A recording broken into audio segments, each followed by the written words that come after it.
qu'elle est belle. Oh! Elle est fatiguée, mais perd la Elle est merveilleuse. Yes, sir! Merci. Ça, c'est la truite typique triton, là, des grosses bedaines, assez, pas très longues. La belle bedaine, c'est quand même un poisson qui doit faire 3 livres et demi facile, j'imagine. Germain Chevrolet Saint-Raymond, fier partenaire de l'émission La pêche dans la peau avec Samuel Gendron. Parce que ton nouveau camion, il est chez Germain Chevrolet Saint-Raymond.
Là, je m'en vais au lac Sept-Îles rencontrer quelqu'un que vous connaissez sûrement. J'ai l'impression qu'on va passer du bon temps.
Salut! Ça va? Comment ça va? Yes, en forme. Salut, ça va bien? Salut Nicolas, ça va? Ben oui, super bien. Et oui, bienvenue au Triton. On va pouvoir aller visiter ça. Ben oui, super. Parfait. La pêche est bonne en plus, fait que c'est merveilleux. Ça, c'est des bonnes nouvelles. Ouais, toujours. C'est toujours plus le fun quand la pêche va bien. Ben oui.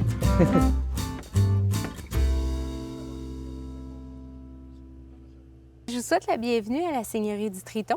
Fait qu'on va faire un petit peu de pêche pendant votre séjour, mais je pense que ce qui est important également, c'est de connaître l'histoire de l'endroit. Donc voilà la fameuse seigneurie du Triton. Donc c'est ici en fait à l'époque Monsieur Alexander Luderslight. Donc c'est à lui finalement qu'on doit l'endroit ici. C'était un monsieur qui était d'origine britannique, puis il s'était installé dans la région de New York quand il était tout jeune. Par la suite, il avait fait ses études pour devenir ingénieur et de fil en aiguille, ben, c'est devenu l'ingénieur en chef pour tout le développement des voies de chemin de fer ici au Québec. Okay. Et lui, ben, c'est en se baladant en forêt ici pour voir où est-ce qu'il ferait passer la ligne de chemin de fer qui a découvert l'endroit ici. C'était un homme là, qui s'approchait de la retraite. Donc, il s'est dit, bien, pourquoi pas venir m'installer dans ce secteur-là. Et ce qu'il a pu avoir à l'époque, c'est un territoire qui comprenait plus de 200 lacs, donc il était quand même très, très vaste. Puis, il avait eu ça quand même pour un montant qui était aux alentours de 200 $. Donc, c'était quand même... Oui! Mais donc là, M. Light, c'était quand même une petite fortune, là, si on recule à l'époque. Et là, M. Light, donc, ce qu'il a décidé, c'est de venir s'installer ici pour passer sa retraite. À un moment donné, il invitait des amis pour venir pêcher et chasser. Puis là, bien, les amis lui ont dit, écoute, avec le potentiel que tu as sur ce territoire-là, c'est à la limite un peu égoïste de garder ça pour toi tout seul. Fait que c'est là qu'il a décidé d'en faire un club privé de pêche et de chasse. Il y a eu des gens qui ont fréquenté l'endroit, comme Roosevelt, Churchill, les familles Molson, les Rockefeller également, qui ont découvert l'endroit ici. Donc, c'était un club qui était quand même assez particulier. C'est sélect. C'est un club qui oui, était sélect. Très privilégié, donc qui était très reconnu également dans le temps.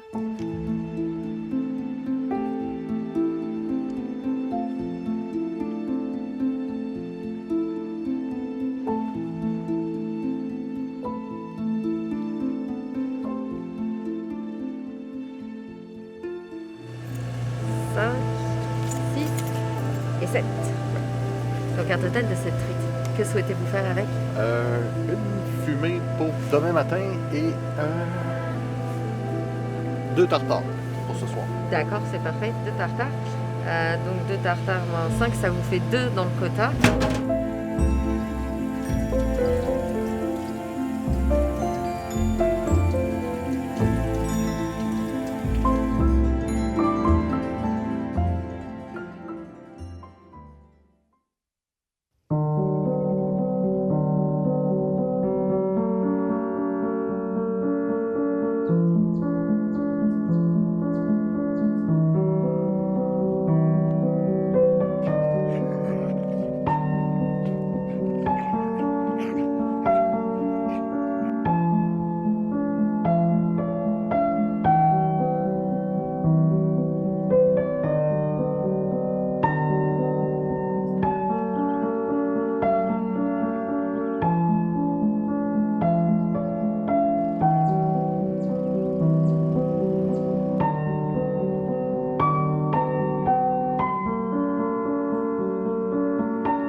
Tu peux t'installer à quelque part, tu peux Attendre que tout le monde passe, comme ça. Tu peux en piquer à quelques-unes aussi, parfait. J'ai commencé à pêcher quand j'étais pas mal jeune, puis une des places où ce que mon père m'avait amené, c'était sur le territoire ici. Adolescent, à l'âge de 11 ans à peu près, là, mes parents avaient acheté un camp dans la zec de la Rivière-Blanche. Puis à ce moment-là, ben, on s'est mis à découvrir le territoire encore plus, tu sais, à y venir encore plus. On était à proximité. Ah ben. Petit poisson. On va la garder pour la goûter ce midi, celle-là. Ouais.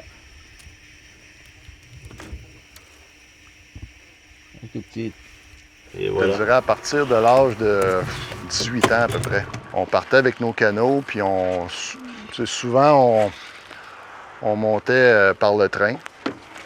Puis on débarquait du train à l'ancienne gare Triton. Puis après ça, on entrait sur le territoire. Puis c'était... On passait une semaine là, de lac en lac. Puis on demandait la permission de coucher à différents endroits, là, des camps qui n'étaient pas occupés. Puis éventuellement, mais la pêche prend comme le bord. C'est comme ça devient secondaire. Tu te rends compte que qu'est-ce qui est attirant éventuellement, c'est pas d'aller pêcher du poisson, mais c'est d'être dans cette nature-là.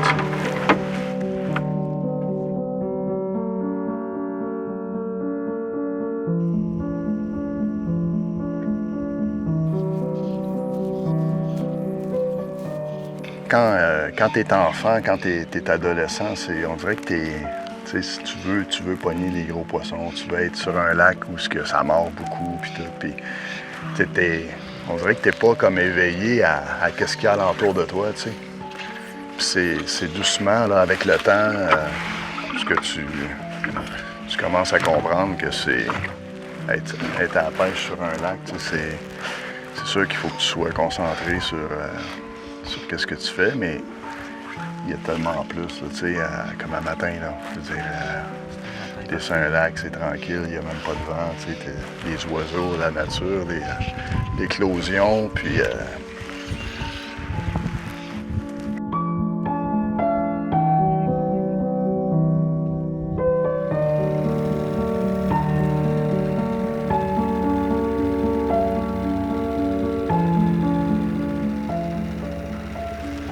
Quand j'étais à quelque part sur un lac puis que je voyais un hydravion passer dans le ciel, c'était comme si bas, ça serait cool, ça, c'était devenu comme un rêve, fait que quoi, je pense que c'était en 95.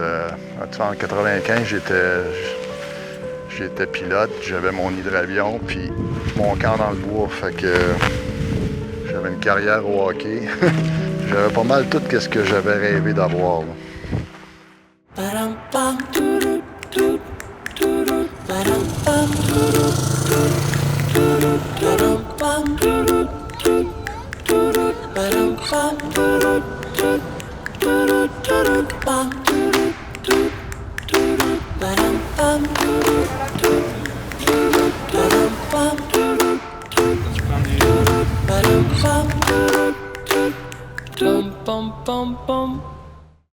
La pêche dans la peau, c'est une émission à la station CJSR. C'est aussi une page Facebook et une très belle communauté. Suivez-nous, on va y mettre les émissions et même des extraits inédits. Moi, je voyais depuis une couple d'années, je voyais que les chemins forestiers, ça allait vite, là. À chaque année, il y avait énormément de kilométrage qui se faisait, fait que... Puis les coupes de bois qui se faisaient, c'était des coupes à blanc, là. Le gouvernement du Québec s'est engagé à protéger, je pense que c'était 12 % du territoire québécois. Puis à ce moment-là, je pense que le Québec, on faisait dur, là. On était à 2 % je pense, là. Puis, c'est ça, Nico, vous veniez à peine de faire une... On avait fait la demande tout juste, là, puis c'est ça que le gouvernement nous avait expliqué, que le territoire qu'on avait demandé en aire protégée était comme trop petit pour la valeur écologique pour que ça vaille la peine. Fait que suite à ça, Joey avait été chercher avec Gilles puis avec plusieurs personnes qui étaient sur l'ensemble du territoire. D'autres propriétaires de chalets, voir si les gens auraient été intéressés à embarquer dans la protection de ce territoire-là qui est vieux de très longtemps. Puis ça s'est fait comme ça tranquillement, pas vite. Le dépôt de l'aire protégée, en gros, c'était de 45 km² de la pourvoirie, là. Et puis, après nos discussions, on avait décidé de proposer la superficie qui représentait l'ancien Club Triton. C'est évident que ça n'a pas passé parce qu'il y avait une grande partie de ça qui est aujourd'hui administrée par la ZEC de la Rivière-Blanche, puis les dirigeants de la ZEC ne voulaient rien savoir d'avoir une aire protégée, malheureusement, sur la ZEC. Là. Fait que ça... Puis là, tu avais les compagnies forestières qu'eux autres tiraient de leur bord, tu sais. Fait qu'à un moment donné, ça rapetissait. Puis ça a duré 2 ans, hein, toute cette affaire-là. Puis éventuellement, ben c'est ça, on a réussi à faire protéger un territoire de 425 km² ou quelque chose comme ça. C'est pas de protéger la truite, d'empêcher le monde de pêcher, c'est pas ça, mais tu sais, c'est de savoir que tu es à quelque part, là, puis il n'y arrivera pas de bûcheron demain. Là.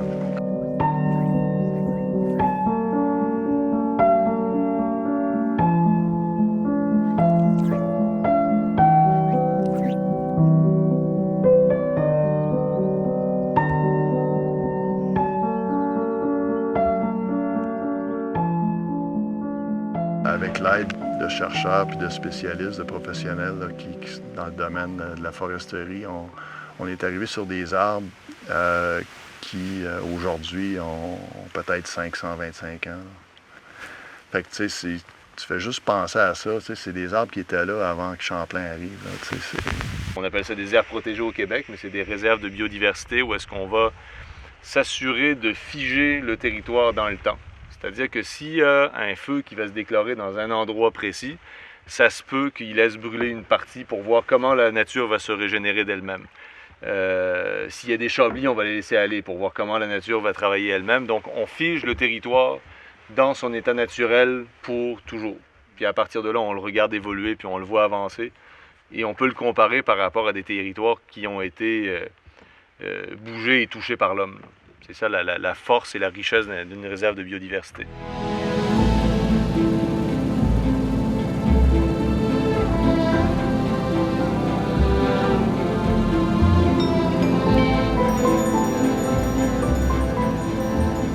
Puis moi, de mon côté, ben, j'ai eu ma carrière d'hockeyeur et tout. Puis, mais je pense qu'indépendamment de tout ça, quand tu regardes ces 2 années-là, qu'est-ce qu'on a réussi à faire, ben ça va rester, là. Tu sais, à un moment donné, dans une vie, tu te dis, bon, ben, dans tout ce que tu as pu faire ou accomplir, c'est dur à battre, ça.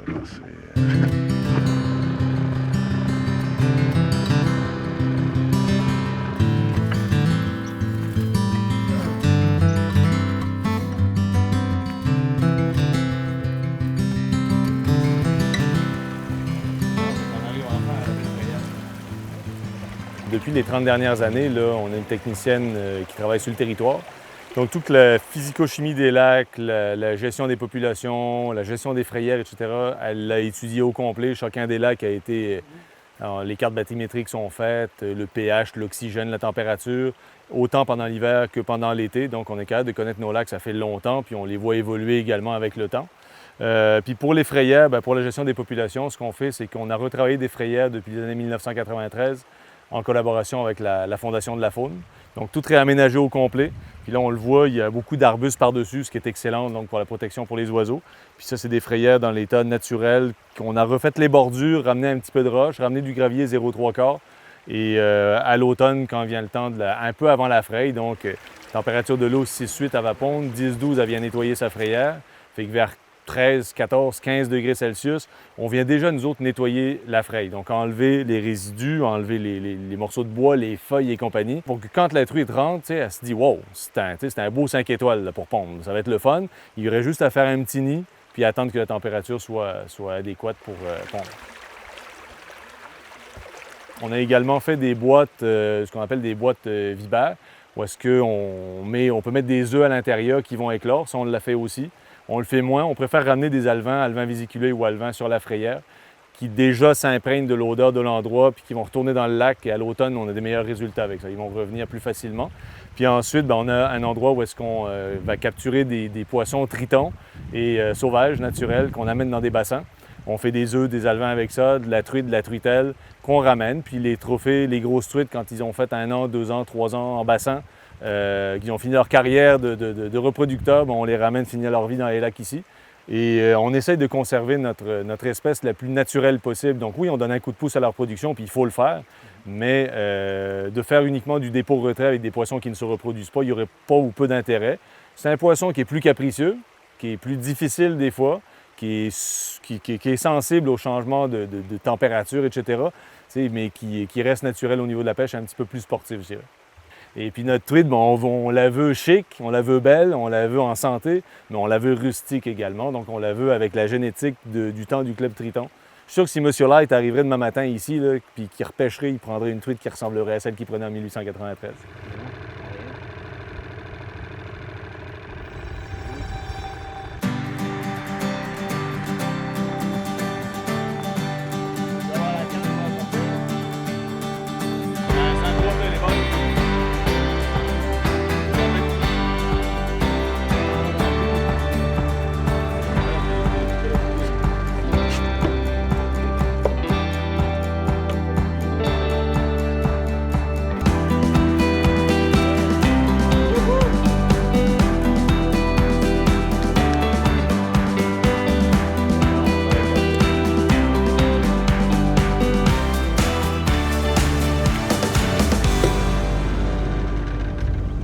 Que ça a.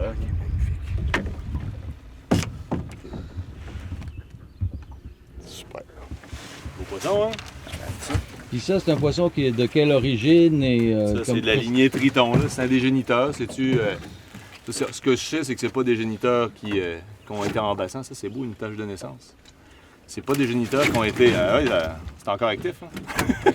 Je ne l'ai pas encore dépiqué. Qui ont été en bassin il y a longtemps, certainement, parce que y a pas, les nageoires sont super belles. On voit que c'est magnifique. Elle a grandi ici, dans le lac ici. Là. Ouais, elle a grossi ici, en tout cas. Puis ça doit être un poisson qui doit avoir 6-7 ans, à peu près. Là. Magnifique. C'est pas les meilleurs géniteurs, ça.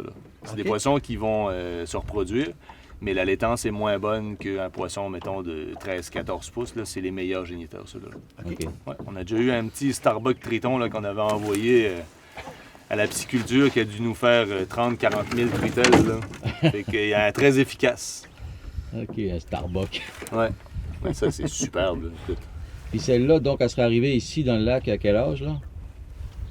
c'est Ou peut-être quelle grosse- bébé, peut-être alevin, peut-être né ici, parce que les truites qu'on va ramener vont se reproduire à 70% sur nos frayères.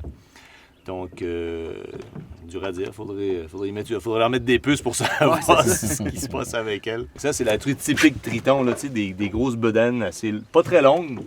La belle bedaine, c'est quand même un poisson qui doit faire, on va la peser tantôt, là, 3 livres et demi, facile, j'imagine. La taille moyenne des truites au Québec, c'est dans le 6-8 pouces. Puis au Triton, on se tient dans le 10-12 pouces en moyenne de poissons qu'on va capturer. Puis ben ça, c'est des trophées. Là. On en sort entre 100 et 200 par saison de pêche sur une année.